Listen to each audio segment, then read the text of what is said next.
Hey guys, welcome back to a new video. আমি চয়ন first professional MBBS student from north Bengal medical college and hospital. তো দেখো তোমাদের ডাব্লিউবিএমসিসির তরফ থেকে আজকে একটা নতুন নোটিশ এসেছে। দেখো তোমরা এখানে ডান দিকে দেখতে পাচ্ছ, নোটিশের আন্ডারে লেখা আছে notice round 2 West Bengal UG 2020 dated 8/12/2020। তো এই নতুন নোটিশটা এসছে। তো আমি এটা তোমাদের ডাউনলোড করে দেখাচ্ছি। দেখো, তো দেখো এখানটায় অ্যাকচুয়ালি পিডিএফ যেটা আছে সেটা টোটাল 5 পেজের পিডিএফ। ঠিক আছে, অ্যাকচুয়ালি এখানে প্রচুর জিনিস লেখা আছে। তোমাদের রাউন্ড 2 এর বলতে গেলে অনেক কিছু জিনিসের ডাউট এখানে তোমাদের ক্লিয়ার হয়ে যাবে। বাট আমি এই ভিডিওতে বলতে গেলে ভিডিওটা প্রচুর লম্বা হয়ে যাবে, যেটা তোমরা অনেকেই পছন্দ করো না, যার জন্য আমি ভিডিওটার কয়েকটা পার্টে বানাবো। ঠিক আছে, তো আজকে মেনলি আমি এই পার্টে কী কী নিয়ে আলোচনা করবো। দেখো এখানে ফার্স্ট পয়েন্ট কী লেখা আছে, the following candidates are eligible for round 2 counselling West Bengal UG 2020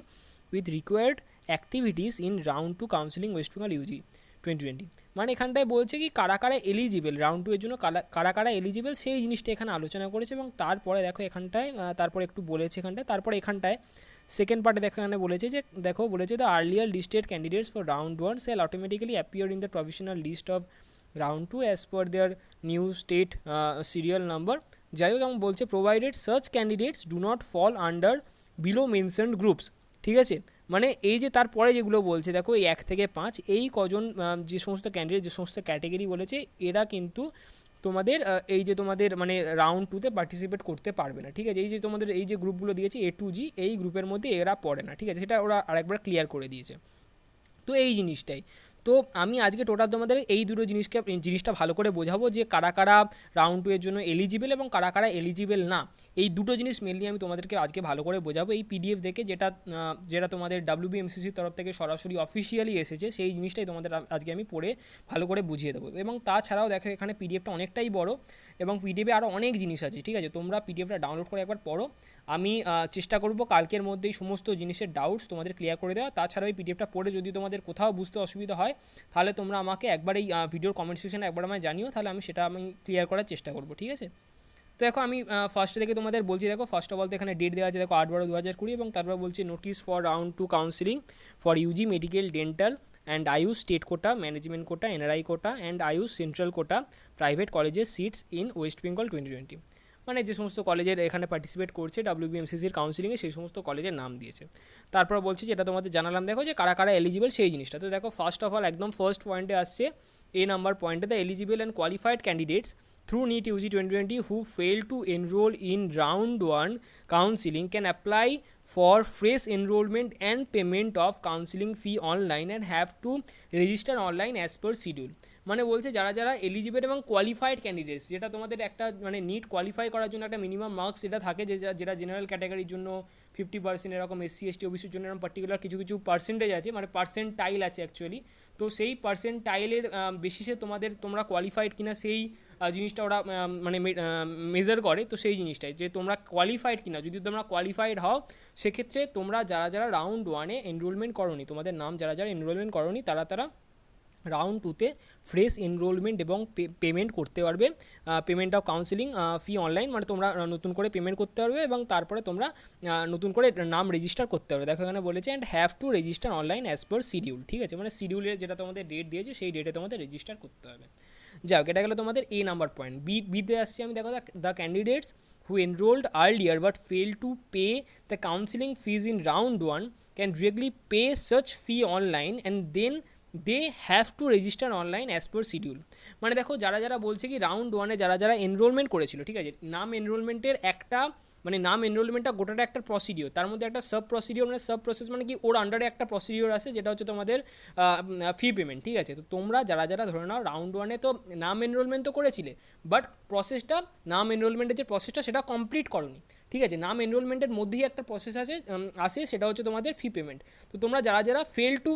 fail to pay the counselling fees, মানে তোমরা যারা যারা পে করতে পারোনি বা পে করোনি, সোজা কথা রাউন্ড 1-এ যারা নাম এনরোলমেন্ট করার পরে ফি পেমেন্ট করোনি, তারা এখন থেকে মানে রাউন্ড 2-এ যখন থেকে তোমাদের শুরু হচ্ছে তোমাদের ফি পেমেন্টটা, তখন থেকে বলছে দেখো ক্যান ডিরেক্টলি পে সার্চ fee online and then they have to register online as per schedule. মানে তোমাদের ফি পেমেন্ট করতে হবে, করে তোমাদের নাম এনরোলমেন্ট প্রসিডিওরটা কমপ্লিট করতে হবে এবং তারপরে তোমাদের নাম এনরোলমেন্ট করার পরে কমপ্লিট হয়ে যাওয়ার পরে তারপর তোমাদের যে ট্রানজ্যাকশন আইডি আসবে, তোমাদের যেটা তোমাদের নাম এবং তারপর তোমাদের যে পাসওয়ার্ড একটা সেটা তোমাদের সেগুলো দিয়ে তোমাদের রেজিস্টার করতে হবে। ঠিক আছে, তো এই জিনিসটাই। তারপরে বলছে দেখো সি নাম্বার পয়েন্টে বলছে the candidates who enrolled and paid fee in round one but fail to register in round one, মানে যারা যারা, যেটা তোমাদের বললাম এনরোলমেন্ট করার পরে ফি পেমেন্টের একটা প্রসিডিওর, মানে যেটা এনরোলমেন্টের মধ্যেই অ্যাকচুয়ালি আসে, ঠিক আছে, এবং ফি পেমেন্টের পরে সেটা এনরোলমেন্ট প্রসিডিওরটা কমপ্লিট হবে এবং তারপরে তোমাদের আলাদা করে রেজিস্টার করতে হয়। তো রেজিস্টার তো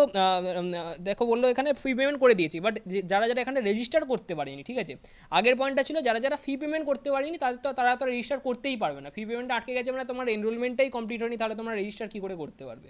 এবারে থার্ড নাম্বার পয়েন্ট আসছে, সিতে আসছে কি তোমরা হয়তো ফি পেমেন্ট করে দিয়েছো বাট রেজিস্টার করতে পারোনি, তারা নতুন করে দেখো এখন বলছে can register afresh online as per schedule, ঠিক আছে। তারপর দেখো ডি নাম্বার পয়েন্টে কী বলছে, the candidates who made non verified error in filling up the enrolment details in round 1 but have not filled choices in round 1 and have applied for online for re-enrollment, they can apply for fresh enrollment and payment of counseling fee online and have to register online as per schedule once the request for re-enrollment is approved by from WMCC। মানে যারা যারা তোমাদের ওই round ওয়ানের নন verified error, যেটা নিয়ে কিছুদিন আগে একটা নোটিশ বেরিয়েছিল এবং যাদের অ্যাকচুয়ালি ওই যে যেটা অ্যাপ্রুভালের জন্য যে তোমাদের অ্যাপ্লাই যেটা করতে হচ্ছিলো সেটা যে প্রসেসটা সেটা অলরেডি যেটা শেষ হয়ে গেছে, মানে 7 থেকে 8 তারিখ আজকে সকাল 10টা অবধি যেটা খোলা ছিল, যেটার পোর্টালটা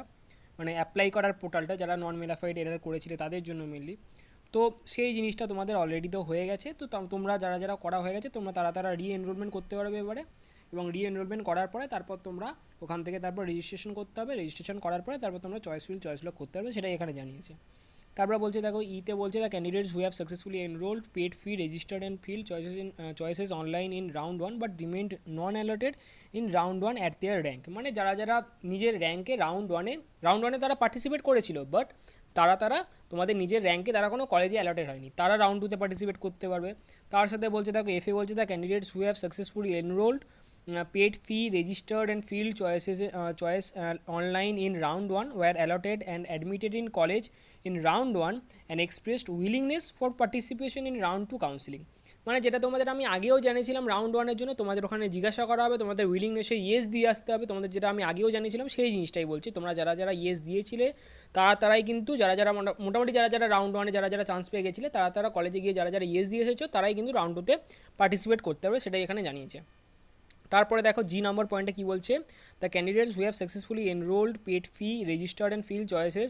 online in round one were allotted but failed in document verification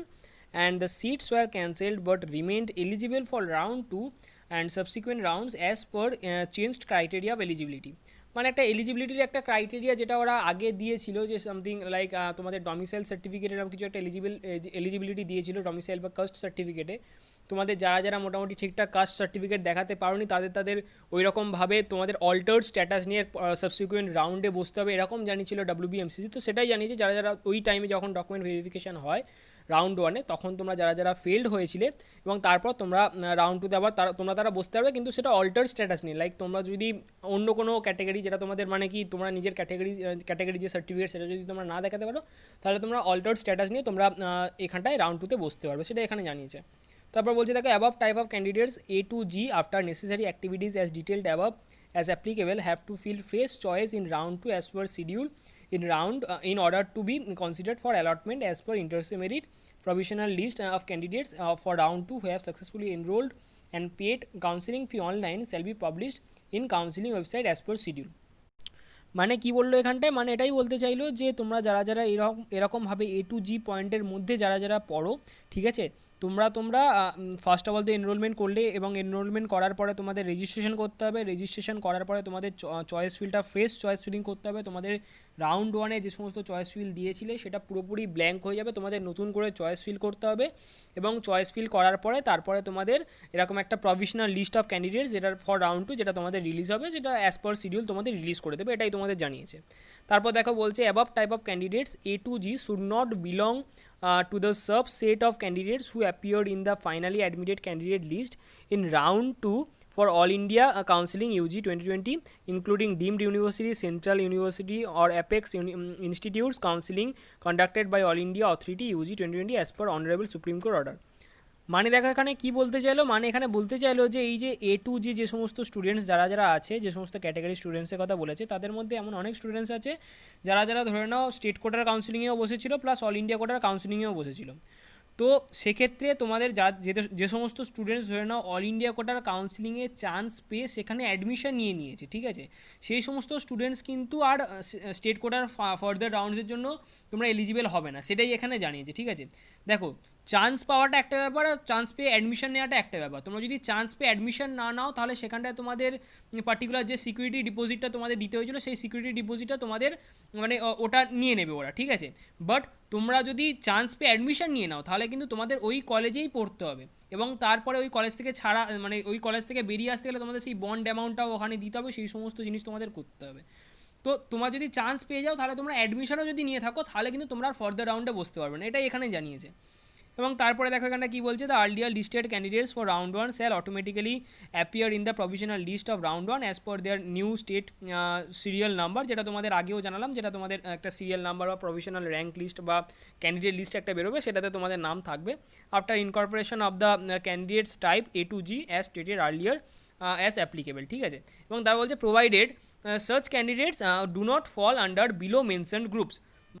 মানে এরপরে যে সমস্ত ক্যান্ডিডেটসের কথা বলছে, এই যে টোটাল 5টা ক্যাটাগরি ক্যান্ডিডেটস, এরা কিন্তু আর ফার্দার রাউন্ড 2 এর জন্য এলিজিবল হবে না, সেটাই এখানে জানাচ্ছে। তো দেখো একদম 1 নম্বর পয়েন্টটা কী বলছে, registered candidates who filled up choice in round 1 got allotted in round 1 but not reported for admission and thus he or she got out of the counseling process, মানে যারা চান্স পেয়েও যারা রাউন্ড 1-এ যারা চান্স পেয়েও যারা report করেনি কলেজে গিয়ে, এবং যার জন্য তারা উইলিংনেসে ইয়েস দিয়ে আসতে পারেনি, তারা কিন্তু রাউন্ড 2-তে বসতে পারবে না। 2 নম্বর পয়েন্টে বলছে registered candidates who filled up choices in round 1 got allotted in round 1 reported for admission but was cancelled due to insufficient document in round 1 and remains non-eligible for round 2 or later rounds with change criteria during admission process of round 1, মানে যে সমস্ত যারা insufficient document, মানে যারা documents দেখাতে পারেনি, সোজা কথা যে সমস্ত ডকুমেন্টস লাগবে সেই সমস্ত ডকুমেন্টস যারা দেখাতে পারেনি, এবং রাউন্ড 2-তে যেটা দেখো এখানটায় জি নাম্বার পয়েন্টে সম্ভবত একটা দিয়েছিল, দেখো যেটা বলছিল কি as per changed criteria of eligibility. তো এই ক্রাইটেরিয়া অফ এলিজিবিলিটি যারা ফুলফিল করতে পারছিল না তারা কিন্তু এই 2 নম্বর ক্যাটাগরির আন্ডারে পড়ছে, যে তারা পরেও রাউন্ড 2-তে গিয়েও তারা মানে নিজের যে অরিজিনাল ডকুমেন্টস সেটা দেখাতে পারছে না, তখন কিন্তু তারা রাউন্ড 2 থেকে বাদ হয়ে যাবে। 3 নম্বর পয়েন্টে বলছে registered candidates who filled up choice in round 1 got allotted in round 1 reported for admission and later surrendered his or her seat online as he or she is not satisfied with such seat and thus got out of the counseling process, মানে যারা round 1-এ chance পেয়েছে, ভর্তি হয়েছে, মানে report করেছে কলেজে, এবং তারপরে তারা নিজের সিট পেয়ে নিজের যে সিটটা আছে সেটাতে তারা স্যাটিসফাইড নয়, যার জন্য তারা নিজের সিটটা সারেন্ডার করে দিয়েছে, তারা আর রাউন্ড 2 এর জন্য এলিজিবল হবে না, সেটাই জানিয়েছে। 4 নম্বর পয়েন্টে বলছে দেখো registered candidates who filled up choices in round 1 got allotted in round 1 reported for admission and showed that he or she was unwilling for participation in round 2 during the process of reporting for admission, মানে কি বললো এখানটায়, যে round 1-এ যারা chance পেয়ে report করার পরে কলেজে গিয়ে ওখানটায় willingness to participate in round 2 সেখানটায় গিয়ে নো দিয়ে এসেছে, অর্থাৎ আনউইলিংনেস দিয়ে এসেছে, ঠিক আছে, তারা কিন্তু রাউন্ড 2-তে পার্টিসিপেট করতে পারবে না, সেটাই জানালো। 5 নম্বর পয়েন্টে কি বলছে, candidates who appeared in the finally admitted candidate list in round 2 for all India counseling UG 2020 including deemed university and central university or apex institutes counseling conducted by all India authority UG 2020 as per honorable supreme court order, মানে এই যে এখানটায় যে পয়েন্টটা তোমাদের বলছিলাম, যে এই যে তোমাদের যারা স্টেট কোটাতেও বসেছে প্লাস অল ইন্ডিয়া কোটাতেও বসেছে, সেই সমস্ত স্টুডেন্ট যারা আছে যাদের রাউন্ড 2-তে গিয়ে অল ইন্ডিয়ার রাউন্ড 2-তে গিয়ে যাদের মানে অ্যাডমিশন নিয়েছে যারা কোনো না কোনো একটা কলেজে, তারা কিন্তু স্টেট কোটার কাউন্সিলিংয়ে আর বসতে পারবে না, সেটাই এখানে জানালো। তো যাই হোক, তো এইগুলো এখানটায় বলেছে যে কারা বসতে পারবে, কারা রাউন্ড 2-এর জন্য এলিজিবল এবং কারা এলিজিবল না। তো আশা করছি এই ভিডিওটা দেখার পরে তোমাদের এই যে ডাউট যাদের ছিল সেই সমস্ত ডাউট তোমাদের ক্লিয়ার হয়ে যাবে, এবং এই ভিডিওতে দেখো আমি যদি সমস্ত কিছু বলতে যেতাম তাহলে ভিডিওটা অনেকটা বড় হয়ে যেত। তো তোমরা আমাকে জানাও যে এই গোটা জিনিসটা পড়ে আমাকে জানিও কমেন্ট সেকশানে যে তোমাদের আর কী বুঝতে অসুবিধা হচ্ছে। তাছাড়াও আমি কালকে আর একটা ভিডিও দেওয়ার চেষ্টা করবো, আরও ইনফ্যাক্ট একটা কি দুটো ভিডিও দেওয়ার চেষ্টা করবো এটা রিলেটেড, যাতে এই পুরোটা আমি এক্সপ্লেন করতে পারি, ঠিক আছে। তো তোমরা আমাকে তাও জানিও যে তোমাদের আর কী বুঝতে অসুবিধা হচ্ছে। তো ব্যাস মোটামুটি এটাই ছিল আজকে ভিডিওতে। যদি ভিডিওটা পছন্দ হয় অবশ্যই ভিডিওটাকে লাইক করে দিও, বন্ধুদের সাথে শেয়ার করো, আর তার সাথে যদি চ্যানেলে প্রথমবার এসে থাকো তাহলে চ্যানেলটাকে অবশ্যই সাবস্ক্রাইব করে নিও। চলো দেখা হচ্ছে পরের ভিডিওতে, টাটা।